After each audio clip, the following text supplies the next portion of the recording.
You ever go through a really hard time and it feels like life just makes no sense? Here's a lecture I gave about the holiday of Purim a couple of years ago that helps us to try to find meaning when life seems crazy. Purim's coming up.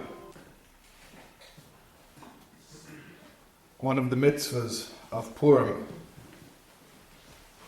is that one should attain a state. Generally, it's the way the sages describe it is it's induced chemically, but the state is one in which one does not know the difference between blessed be Mordechai, the hero of the Purim story, and cursed is Haman, the villain of the story. So what the sages call ad b'lo, until you don't know. And this whole notion of not knowing it, what does it mean, not knowing? Obviously, it doesn't mean that a person doesn't know right from wrong, because that would be a terrible thing if you weren't able to distinguish between what is moral and immoral. But what it actually means is, look at the Purim story itself. The Purim story is absolutely crazy. Everything that looks like a good development ends up being a bad development. Everything that looks like a bad development ends up being a good development. The whole thing it's twisting and it's turning and it's surprising, and nothing is what you think and nothing is what you expect. And basically that's a lesson about life.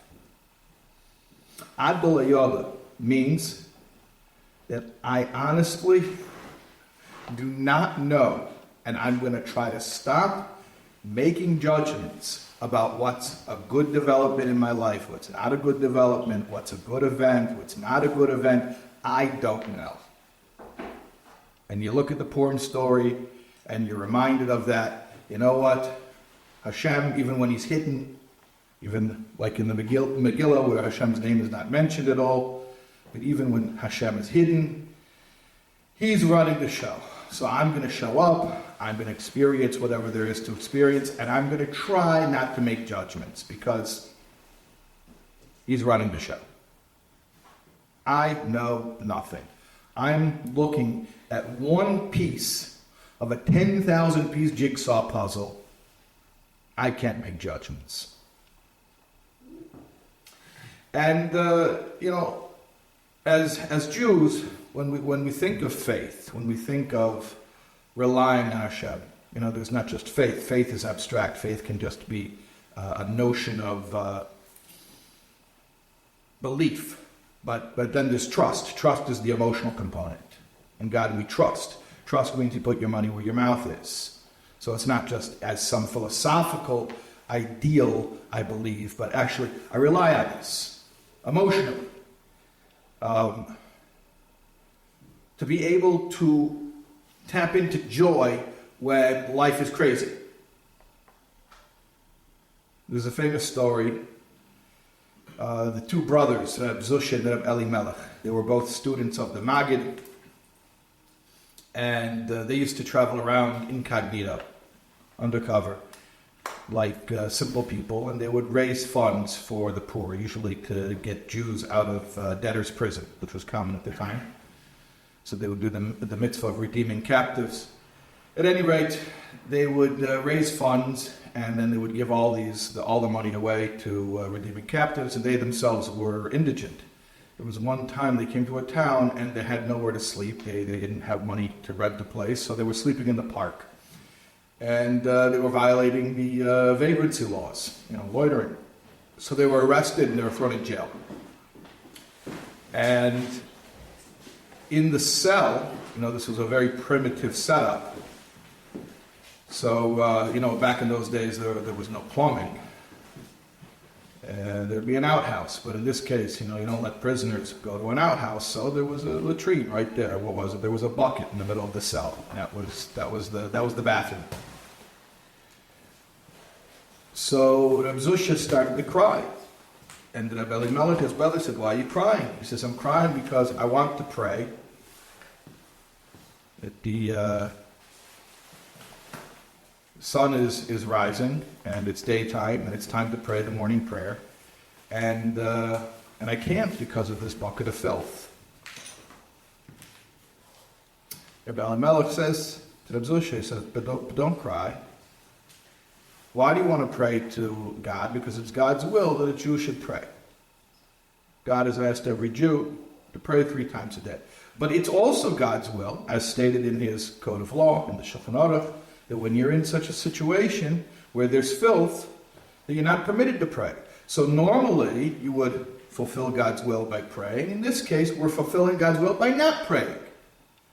Rebbe Shais says, yes, that's right. You're right. We're fulfilling God's will by not praying. And he got so excited, he got so happy, he got up and started dancing. And his brother, Rabbi Elimelech, started dancing. And all these hardened criminals around them, they couldn't help but be swept up in the excitement of it all. They stood up and they were clapping as the 2 brothers, these 2 Hasidic Jews, are dancing in the cell. The warden, who was a very cruel man, came over and said, what's going on here? Why are these 2 Jews dancing? And the other criminals there in the cell said, well, we don't fully understand it, but it has something to do with that bucket over there. The warden said, that's what's making them so happy that they're dancing? If that's the case, take it out of there. And they removed the bucket. And then Rabbi Elimelech took a look up. Now the room is clean. And they started dancing again because now they were able to pray. Okay, I don't know how many of you have heard this story before. And I actually told this story not because it's the point that I want to talk about. It's actually the opposite of the point I want to talk about tonight. It's called Bait and Switch. That's a really wonderful story, and people like these types of stories. This is called It All Works Out in the End, and you get to see the end. And I could tell you stories like that all night. There are such stories where we do get to see how what we thought was terrible ends up being, he broke his leg, but he missed the flight, and the plane crashed. Hooray! That's easy to get excited about. What do we do when we don't see the end? When there's no end in sight? It's easy to have faith retroactively, after it all works itself out. And I don't want to tell you those kinds of stories tonight because not everybody here has had all their problems resolved yet. And I'm not saying you haven't made it through hard times and come out on the other end stronger and wiser. I'm sure you have. And maybe that's a topic for another lecture, another night. But tonight I want to talk about the lesson of Purim, which is how to tap into the joy, how to tap into the faith, how to tap into the trust when I don't see how it's going to work out.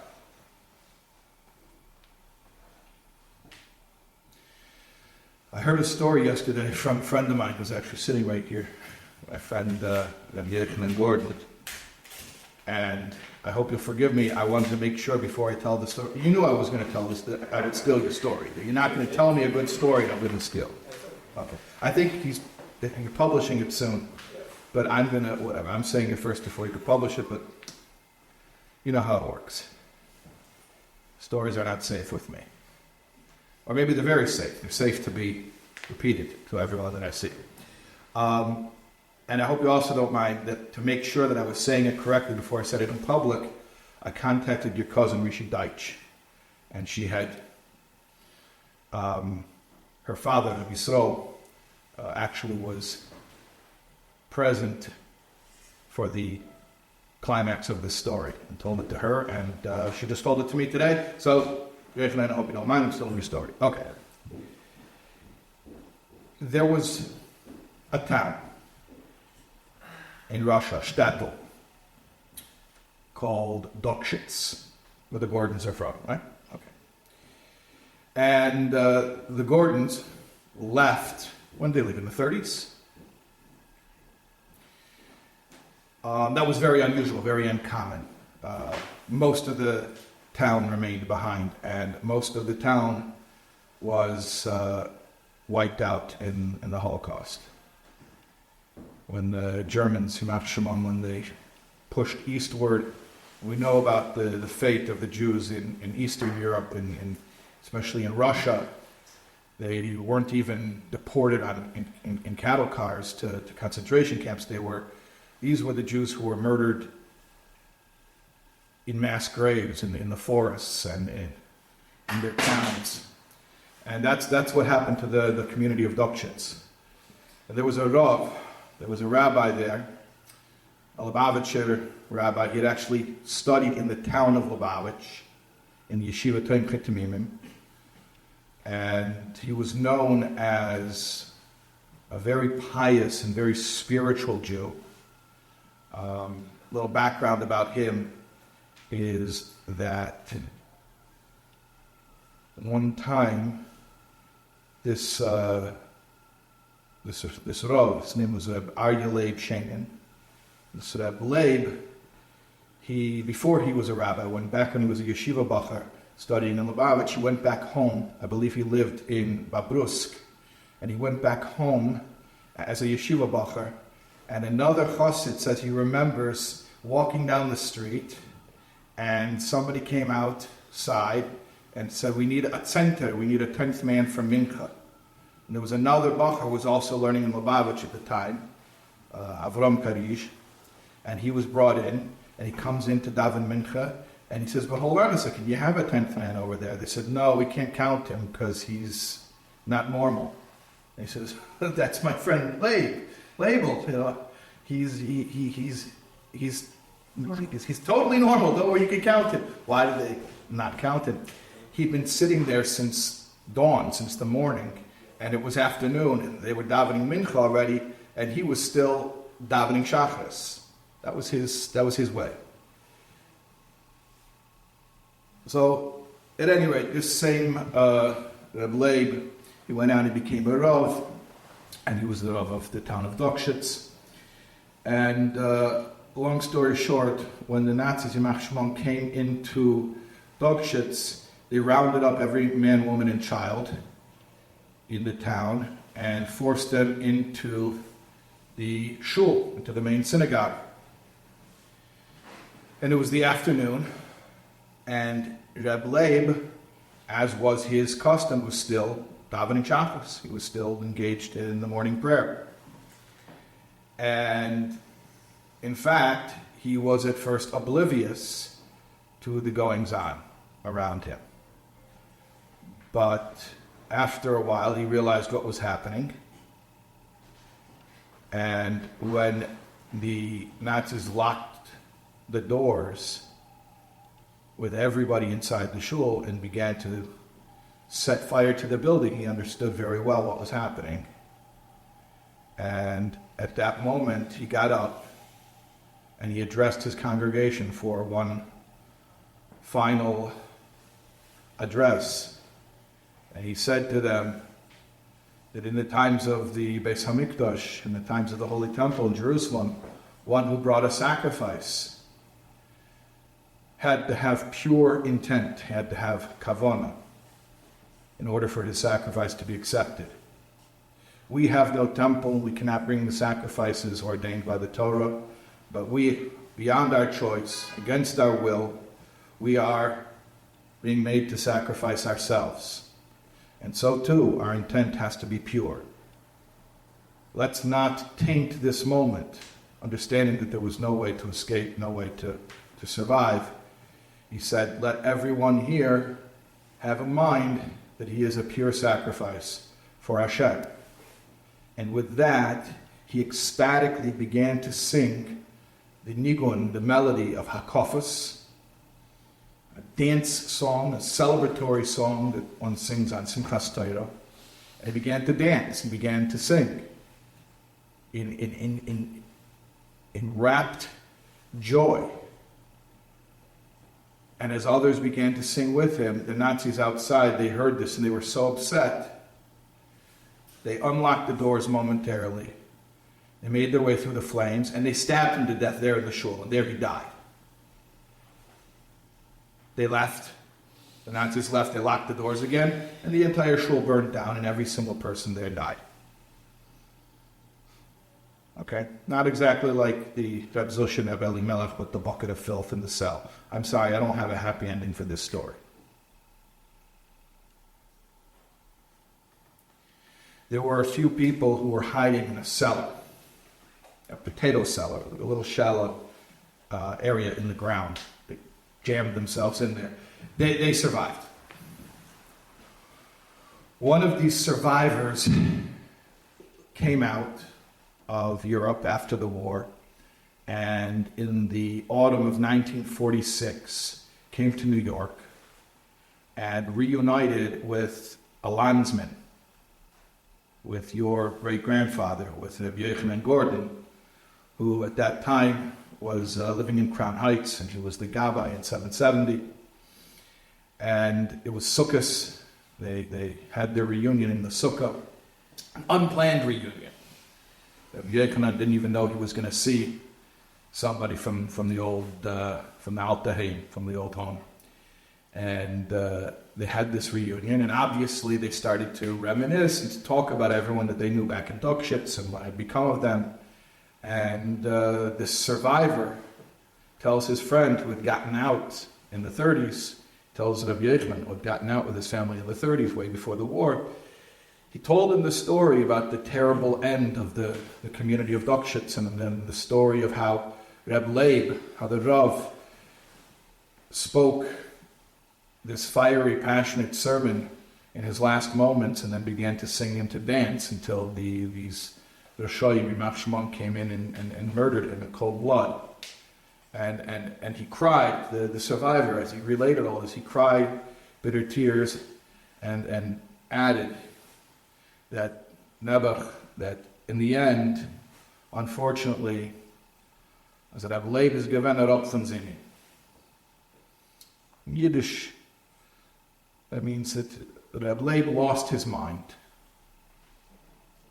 He cracked. Literally, a Ropfen Zini means he went below common sense. He went below logic. He fell beneath the mind, went lower than the mind. And Rabbi Yochanan Gordon vehemently objected. He says, nay, no. Es given Hecher von Sinn. He went above the mind. He went above logic.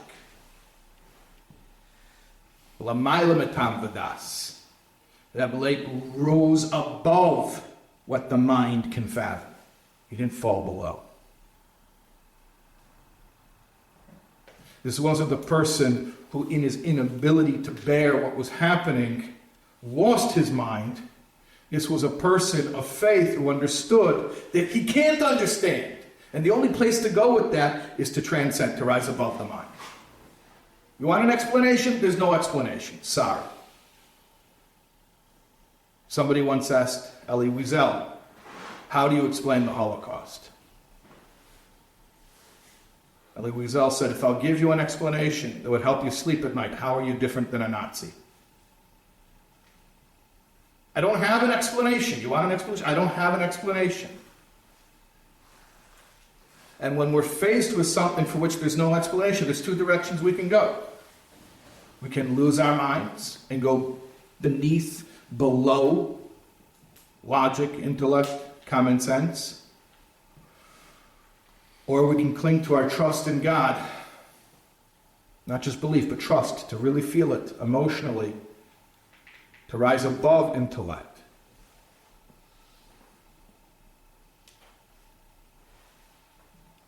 I once heard somebody say,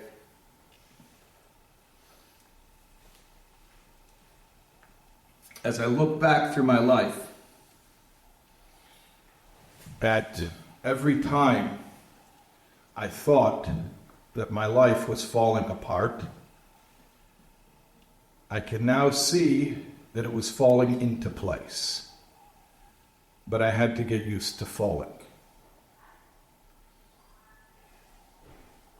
Sometimes we're falling for a long time, and we don't see the ground. You know, they say that when God closes one door, he opens another. But it sure is hell in the hallway.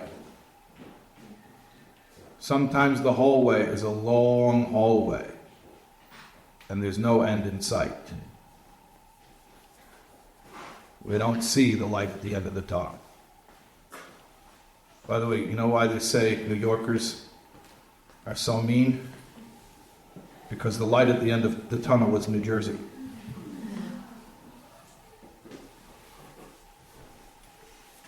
Sometimes we don't see the end of the hallway. We don't see the light at the end of the tunnel. We're falling and falling and falling. We don't know when it's going to end. I mean, sometimes not. Sometimes there's a resolution. Sometimes we see how it all works out. That's beautiful. That's beautiful when that happens. But what about when it doesn't? I once saw a letter that Rebbe wrote to somebody, and obviously, you don't see the person's letter to the Rebbe. The Rebbe wrote tens of thousands of correspondences, many of which are published in the Igros Kodesh. I once saw a letter that Rebbe wrote to someone. I don't know what the letter said, but obviously they were going through a hard time. And the Rebbe wrote to them, you have to have more bitachon. You have to have more trust in Hashem. And then, for me, this is just golden. The Rebbe says, and in case you don't know what bitachon is, I will define it for you. Now that to me was gold. That Rebbe defined bitachon, he defined trust in Hashem. And he says it in just a couple of sentences. It's just so poignant and so sweet. The Rebbe says to this person, you need to have more bitachon, more trust in Hashem. And in case you don't know what bitachon is, I will tell you. We know that feeling of complete calm that you will have when this whole situation is resolved and behind you. Bitachon means having that feeling right now.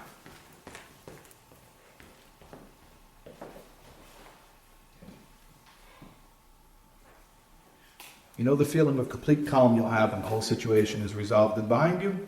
Bitachon is having that feeling right now. Bitachon means I don't have to see yet how it's going to get resolved. I don't have to know how it all works out. All I have to do is believe and have trust that it all works out.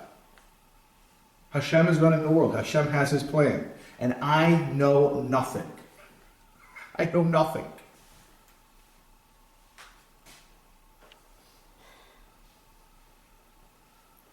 It's a story in the Medrash. One of the Tanoim, one of the sages of the Mishnah, Rabbi Yeshua ben Levi, once asked Eliyahu Hanavi if he could accompany him on his travels in this world. Rabbi Yeshua ben Levi often had Gilui Eliyahu. He was able to experience a revelation of Elijah the prophet. So Rabbi Shais ben Levi once asked if he could accompany Eliyahu.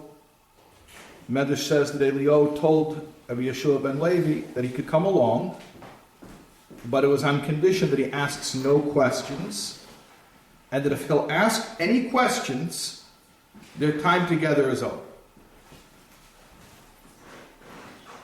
Rabbi Yeshua made the agreement. He's not going to ask any questions. First place where Rabbi Yeshua and Eliyahu arrived was an old shack where a husband and wife, an old couple, lived. They were clearly very poor, but they were hospitable. They were very kind. And they took in these two strangers, not knowing that it's Elijah the prophet and the great sage, Rabbi Yeshua. Just saw two Jews and they welcomed them in, took care of them. And that's where they spent the night. In the morning as they left, Rabbi Yeshua sees that Eliyahu is davening. He's praying. And he listens to Eliyahu praying, and he overhears Eliyahu was praying, he's saying to Hashem, may it be your will that the cow of this poor couple, the cow which their only livelihood was from milking the cow, may it be your will that the cow should die. And Rabbi Yeshua couldn't understand this because here, this couple was hospitable and so kind, and they have so little, and yet the little they had, they shared it. And all they really have as far as survival for a livelihood was this cow. And now Eliyahu is praying, and this is how he repays them. He prays to God that the cow should die, and clearly a prayer of Eliyahu has very high chances of being answered. And what's going on? And Rabbi Yeshua wanted to blurt out, what is this? But under the rules, no questions. That was the agreement, so he kept quiet. The next place where they came to, the following night, was a very, very well-appointed mansion. There was a wealthy man who lived there. And he was not so nice with that. He didn't want to feed them. He gave them some scraps of crusts of bread. He gave them a normal room to stay in. He had them stay outside with the animals. It was very, very not nice.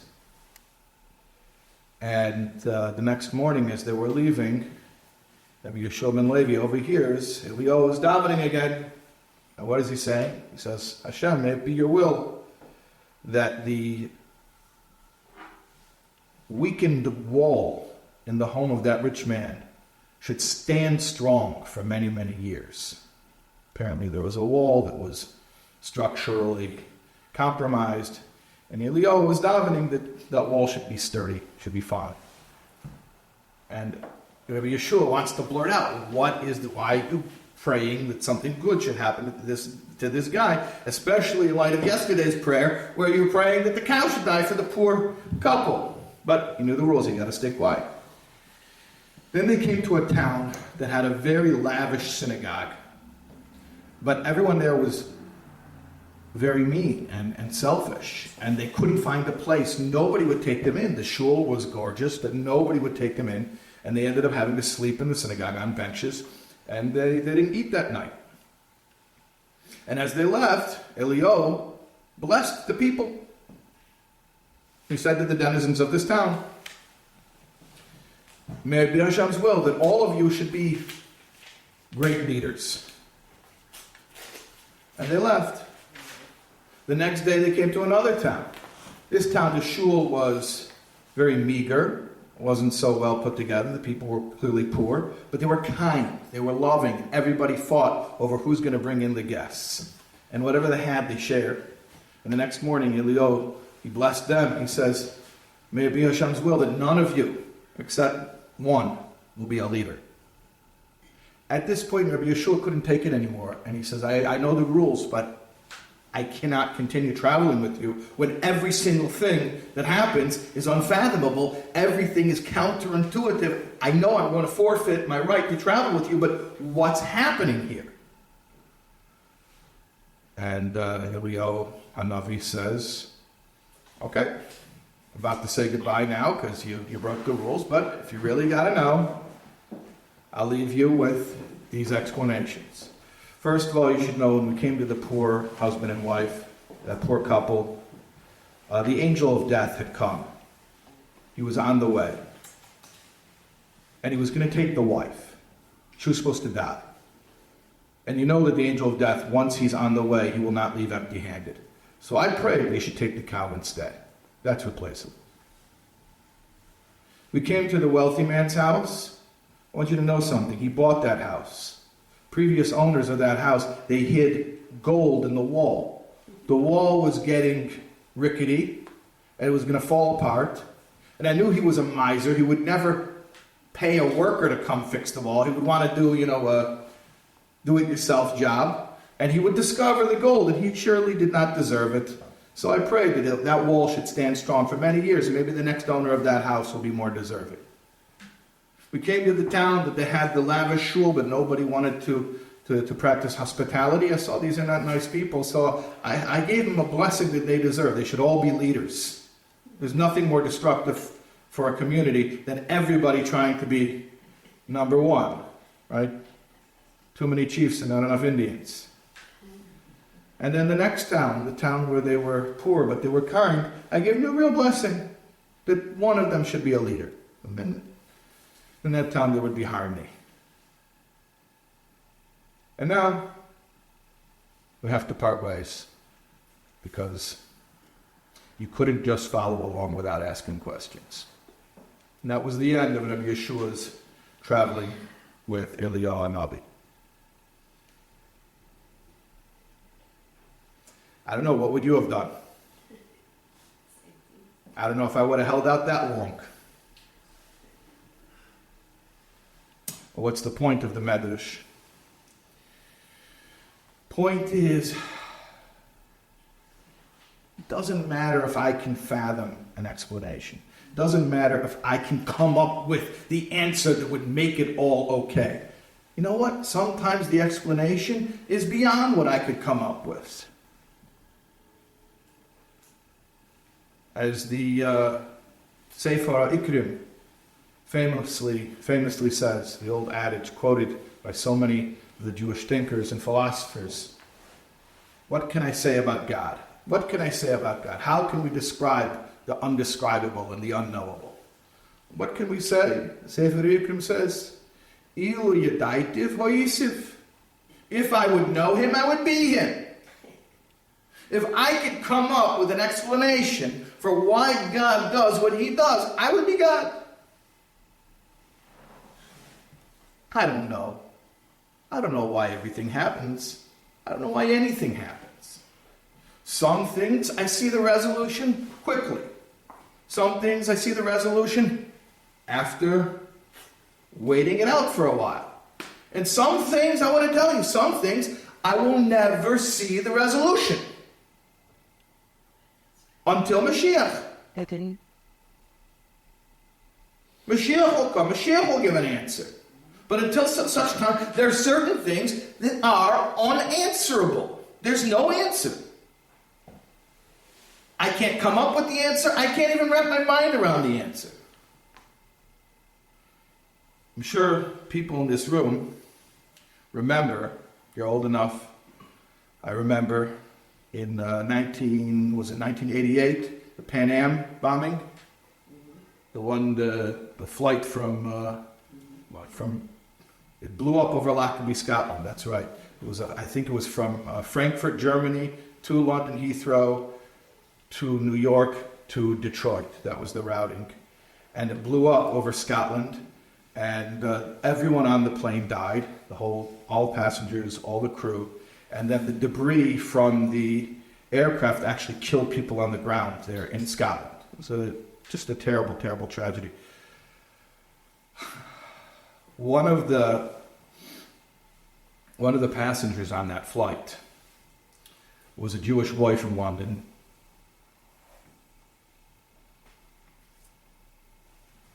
And his parents, about a year after his passing, came to the Rebbe, came to 770 on a Sunday morning when the Rebbe would stand and give out dollars.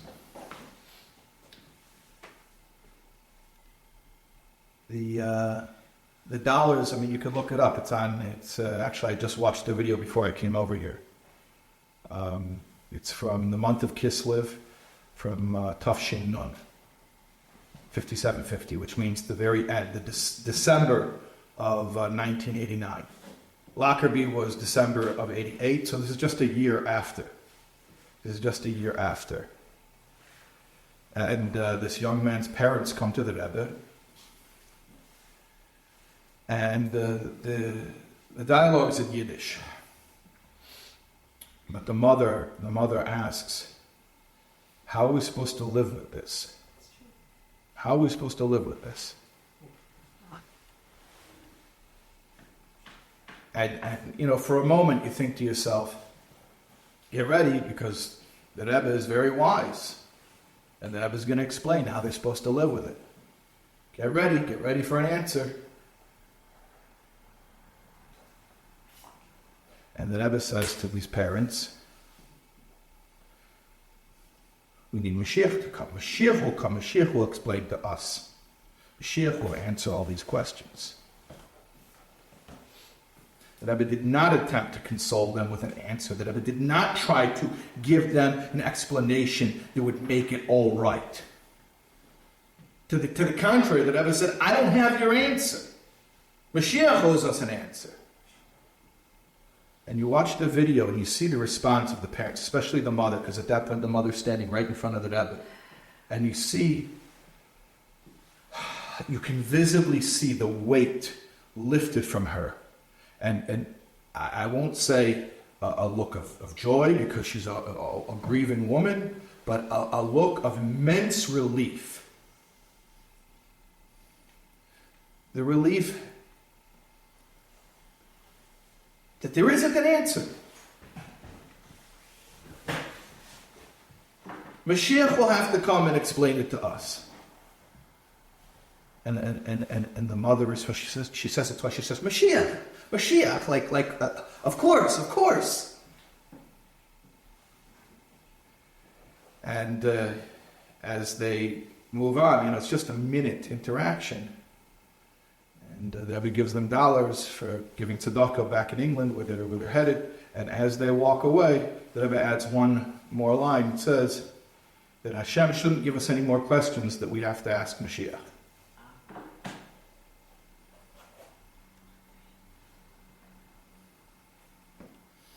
The Rebbe didn't try to answer it. The Rebbe didn't try to explain it. The Rebbe didn't try to make it okay.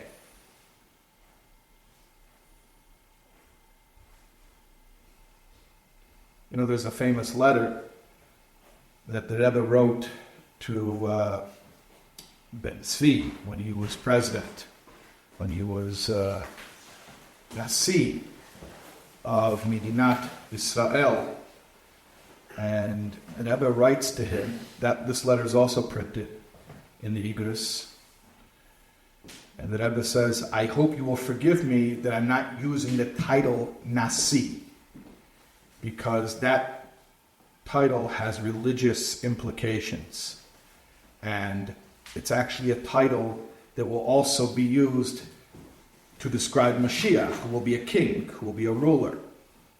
And I can't use this term for a political office. I can't bring myself. And the Rebbe is writing extremely respectfully. Basically, the Rebbe is saying, I can't do it.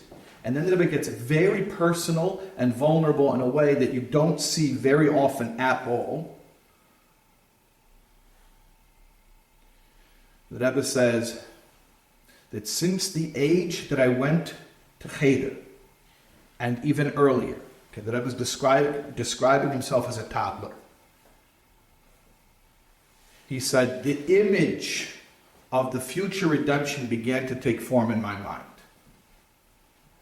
I began to imagine what it will be like when Mashiach will come, and that all the persecution, and that all the suffering, and all of the unfathomable pain that the Jewish people have endured through the ages will somehow all make sense. And that this redemption that I began to imagine would have to be one so great and so unfathomably, powerfully good that in its light, everything we experienced until then all of a sudden will make sense. He says, no. Until such a revelation like that will come, I'm sorry, I cannot bring myself to use this title, to use this term.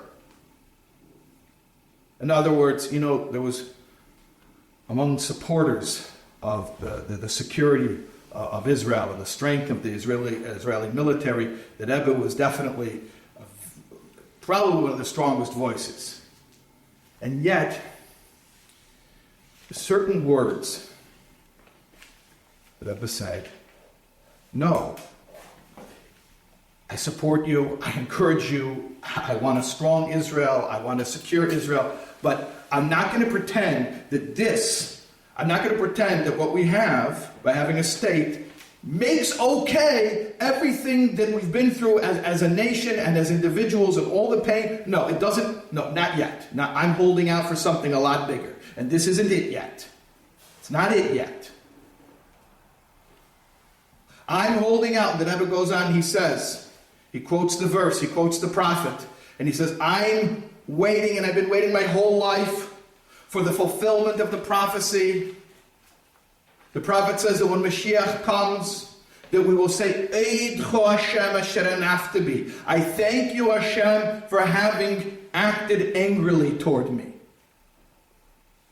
Not I forgive you in spite of the way that you treated me. I thank you for the pain. I thank you for the difficulty. I'm sorry. That's not lip service. You can't say that until it's real. And there's just certain things, like what the Rebbe told to those parents who lost their child on that airplane. We're not going to have an answer until Mashiach comes. So let's not pretend. There are no answers. I don't have an answer. We need Mashiach. That's the answer.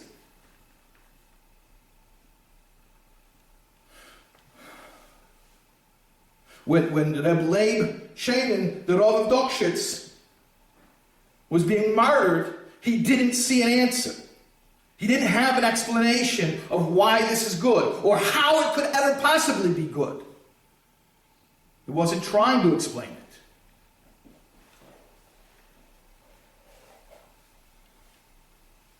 He had faith and he had trust. That somehow God knows what he's doing. Somehow in a way that is way beyond human intellect, in a way that only makes sense to God. There's a method to this madness. But from a mortal perspective, it's madness. And I'm not gonna candy coat. I'm not gonna pretend otherwise. That's going beneath human logic. That's losing your mind. That's denial. It's unfathomable pain. I have no answer for it. And yet, I don't know, God knows what he's doing. That's the Purim story. You think that whole thing got resolved? Like, you know how long that decree was hanging over their heads? Do you know how long the Jews were living with this palpable threat of genocide? The story of Purim isn't that it all worked out well in the end. The story of Purim is that Jews rallied together for a whole year when they had no idea, when it looked like everything was lost. And they didn't know how it's going to end, but they know that Hashem has a plan. This is how we celebrate Purim. Ad L'Yoda. I have no idea. Is Haman the bad guy? Is Mordechai the good guy? I don't know. What I think was a good day, was it really a good day? What I think was a bad day, was it really a bad? I don't know. You know what? I want permission not to have to make a judgment, because I don't know. I'm not God. You know, as far as, making distinctions between, good and bad. Okay, morality. I have to be responsible to make moral choices. I have to know wrong from right. Okay, from my behaviors, I have to know what's the right thing to do, what's the wrong thing to do. No problem. But as far as the way God's running the universe, please, I don't know. And I reserve the right to let go of trying to make it all make sense and to accept the fact that God knows what he's doing and that someday, when Mashiach will come, there'll be an explanation.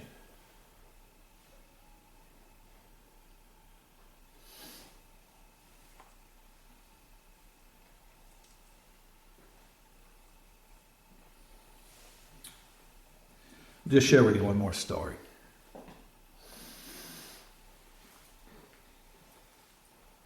This is a story that I heard from Miriam Adahan. She made Aliyah in, I think, 1983. And in the absorption center, where all the new Olim Chadashim were being processed, and then they would attend Ulpan.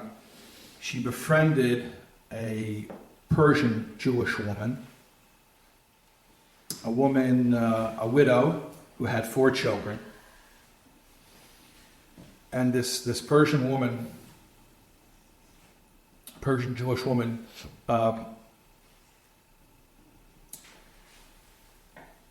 Mary Madian didn't really know her story, but she had very regal bearing, and which was interesting because the woman worked as a postal clerk. She worked in a post office, but she sensed that she had very regal bearing. And finally, after they knew each other for a while, they opened up to each other, and this Persian Jewish woman told her story. We all know that in 1979 there was a revolution in Iran.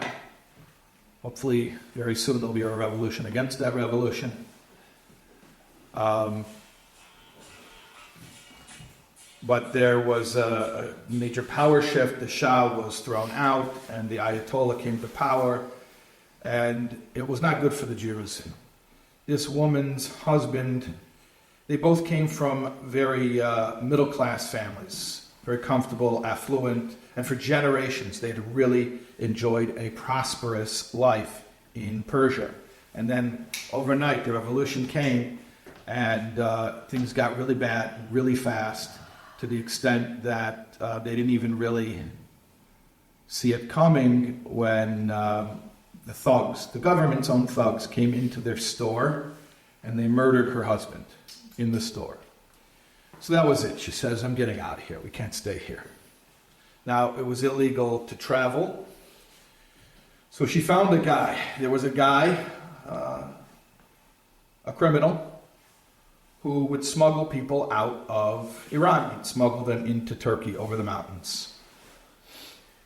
And she got together all of her cash and all of her jewelry, and she paid him to smuggle her and the 4 children. Now, of course, she couldn't sell anything to liquidate her assets, or they would know that something's going on. They would have stopped her. She just told the kids, everyone just packed a bag, one night, overnight bag, and that's it. She left her house and her furniture and everything from generations. Everyone just packed the bag. She told the kids who were going out for a night, and a truck came and picked them up, and they just drove in the middle of the night. They drove and they drove and they drove and they drove until they got so far away from Tehran, so far from the city, they came to the mountains, and they got out of the truck. And in the mountains, you can't drive. There are no roads, and they rode upon camels. And they rode for days, 18 hours a day, on camels. And in fact, this woman, this mother, this widow, she, for the rest of her life, she had severe back problems from sitting on a camel 18 hours a day for several days. And then when they got to the place in the mountains where the passages are too narrow and you can't ride camels, they switched to donkeys. And they were literally riding on the precipice at each turn, at each wind in the road. Literally, if the donkey would step another few inches, you'd go tumbling into the abyss below. And this was her and her 4 children. And the youngest one was 3 years old, a toddler, and this guide. And every time they would whimper or they would complain, this very gruff and very serious, this guide, he would look at them with a look that could kill, and he would say to them, keep moving or I'll shoot you. So there's no one to talk to. There's no one where they're supposed to, well, what can they do? They have no option there. They can do nothing but comply. They got through the mountains, they came to a river, they had to walk through this river. The current was so strong, they were walking through a river that it washed away all their shoes and socks. They had the little toddler on their shoulders going through the river. Then they came out of the river, so now they're barefoot. And then they had to walk through a desert full of cactus plants. They're walking through the needles, the sharp thistles from the plants at their feet are being cut, and every step is excruciating. This is for miles. This isn't for a few feet. This is miles and miles. And every time they would whimper or give any sort of complaint, show any signs of slowing down, this is marching, 18 hours a day. And anytime they show any type of complaint, so this very gruff, this very serious guide would look at them and say, if you don't keep marching, I'm going to shoot you. Finally, they came to a ravine. And across the ravine is this flimsy little rope bridge. Can barely call it a bridge. Just 2 ropes and a bunch of wooden slats in between. And this is, and she sees, the mother sees the frayed rope. She sees the creaking splintered wood. And she and her 4 children are supposed to walk across this rope bridge. And she freezes. She cannot do it. And she turns around, and the guide already has his gun drawn, and he says, you cross the bridge or I'm going to shoot you. She had no choice. Fueled with anger and rage, she takes her toddler on her shoulders, and she and the other 3 children, they go across the bridge, and they come out on the other side, and as they gather at the other side of the ravine, they look at the man, and he almost looks like he's somebody else. He has a soft look, a human look they haven't seen since they met him. And he looks at them and he says, I am also a Jew, and I'm so proud of you. You are all giborim. You are all heroes. And I want you to know that the entire time I have felt nothing but pride and love for all of you. But I knew that if I didn't drive you like this, if you thought that there was any compassion within me whatsoever, you wouldn't make it. You would not have the courage, the drive. You would not have made it this far. And I'm sorry I had to appear that way too this entire time. But I want you to know how proud I am of you.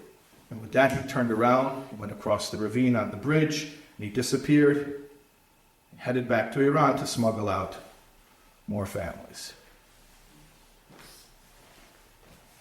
So this widow, the mother in the story, she tells her harrowing tale. And her newfound friend, this American Chadash, is struck that this story is not just the story of the Persian widow, but this is the story of each one of us. That there are times when we see how everything works out. There are times when if you just wait, if you're just patient, you'll see that God's got something in store for you. But you know what? There are other times when until we make it to our final destination, until we make it to Mashiach,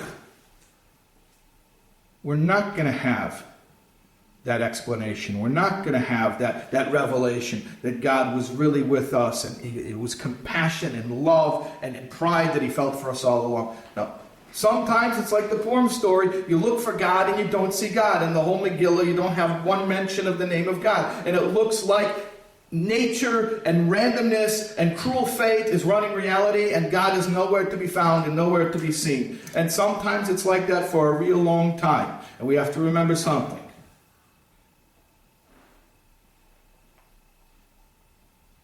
We don't know. We don't know. We don't have the capacity to know. There are some answers that we are not going to ever understand until Mashiach comes. That's the only answer. But what are we going to do?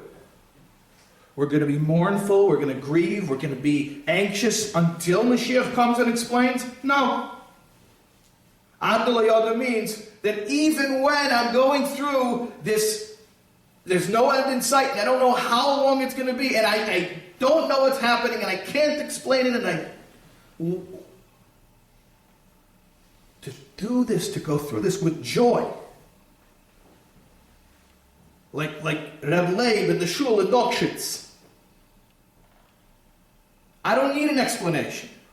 I'm not expecting an answer right now. God knows what He's doing. God is perfect.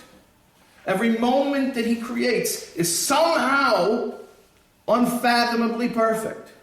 There's joy and there's purpose and there's meaning in this moment of darkness and pain and inexplicable suffering as well. That's Adoliyoda, that's Purim. I can be joyful, I can be calm, I can find my serenity, my trust in God right now, before it all works out. Before the answer comes. Even when I'm going through something that has no answer other than Mashiach. Hashem should send us over to Mashiach now. Thank you. I hope that lecture helped you out. If you want some more Purim inspiration, here's a class about some miraculous, mysterious events that happened to a modern-day Haman on Purim of 1953. Check it out.